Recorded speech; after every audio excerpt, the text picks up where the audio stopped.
The air in the Academy of Galactic Sciences buzzed with anticipation.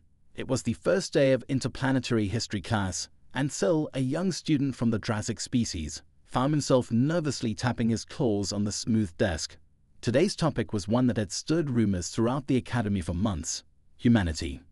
The Drazic were a race of towering insectoid beings with hardened exoskeletons and minds as sharp as their mandibles. Sil had always prided himself on his intelligence and his ability to remain composed under pressure. He had studied every major race in the galaxy, from the fierce warrior Jotun to the genius cybernetic Veluxians. But humans, they were always regarded as something of a joke. Weak, fragile, and primitive. That's what the Drazic elders had always said. Other species whispered the same. Humanity was often dismissed as a mere curiosity, their tiny stature and soft skin earning them no real place in the galactic hierarchy. The only reason they weren't extinct yet was because of their clever diplomacy and knack for survival. Yet, rumors had surfaced, whispers of feats no weak race should be capable of. Stories of humans surviving in environments that should have killed them. Tales of their soldiers defeating far larger, deadlier opponents. Sil didn't believe the rumors. How could they be true? Professor Zaka, a well-respected scholar and seasoned veteran of galactic studies, entered the room. His multi-eye gaze scanned the class, and the students immediately quieted down. With a wave of his appendages, he activated the holo projector, casting a series of images across the room. Today's lesson, Professor Zaka began in a rumbling voice, is about the human species. Many of you have been taught that they are weak, primitive, and insignificant. That will be challenged today. The room darkened slightly, and the first image came up: a human soldier. Average height, clad in protective gear, holding a simple ballistic weapon. Nothing particularly impressive.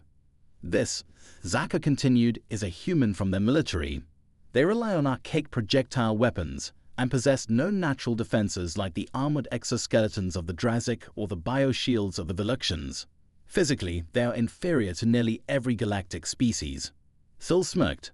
This is going to be a boring lecture after all. But Zaka's voice deepened. What happens when you take this so-called weak species and place them in a hostile environment? The next slide showed a barren, toxic planet. Class 9, one of the deadliest known. A storm raged across its surface, and the atmosphere was thick with poisonous gases. The Drazic soldiers we sent to this world died within minutes. The Veluxians, equipped with advanced suits, lasted only a few hours. And yet, the humans survived. Not just survived, but thrived. Sil's smirk faded. The room fell eerily silent.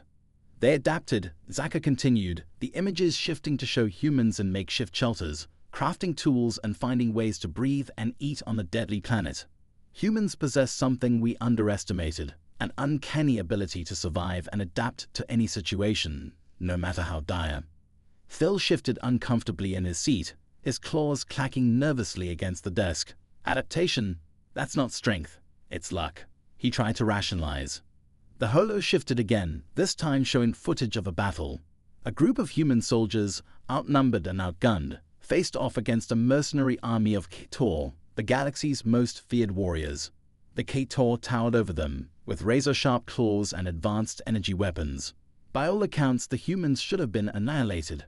Sil leaned forward, eyes widening. The humans fought with terrifying ferocity.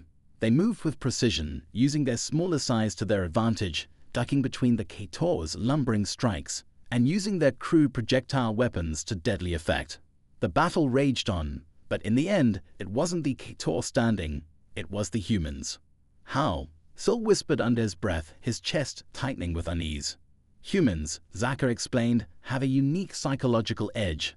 Their will to survive is unmatched, and when faced with death, they become something far more dangerous than any of us anticipated. Another image flashed, a human ship smaller and less advanced than the Drazic war vessels, soaring through space. Sil recognized the scene. It was from a galactic skirmish a few years ago.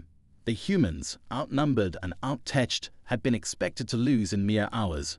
Yet somehow their fleet outmaneuvered the enemy, turning the tide of battle in their favor. They're clever, Zaka said, his voice low. Humans use their perceived weaknesses as strengths. They're unpredictable, resourceful, and they don't fight like the rest of us. Where we see logic, they see opportunity. Where we give up, they press forward. Sil's mind was racing. Everything I was taught, it's wrong. His claws trembled as he realized the implications.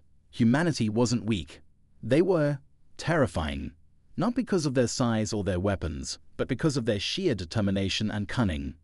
The galaxy underestimates them, Zaka concluded, his many eyes locking onto the students. That is our first and greatest mistake.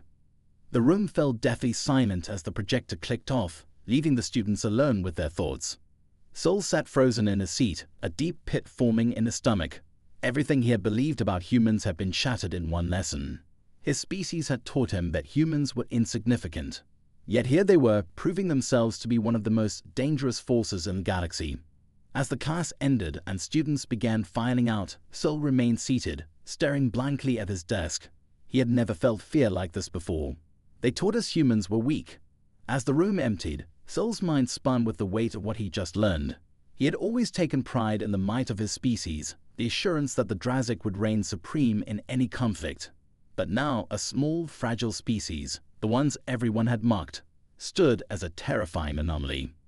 He replayed the images of the human soldiers outsmarting the galaxy's fiercest warriors, of their survival on death wills, of their unyielding will to live, and their ability to adapt under impossible conditions.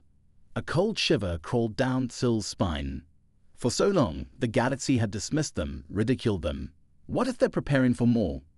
He imagined humanity's potential if they were pushed to the brink, if they ever decided to stop merely surviving and truly unleash the full force of their resilience. The thought was chilling. Suddenly, the classroom door slid open, and another student, one of the smaller reptilian species, peeked back in. "Sol, you coming?" she asked, her tone light. Sol blinked, shook his head slightly, and nodded. Yeah, just a moment." As the door shut behind her, Sol whispered to himself, his voice barely audible over the hum of the academy systems.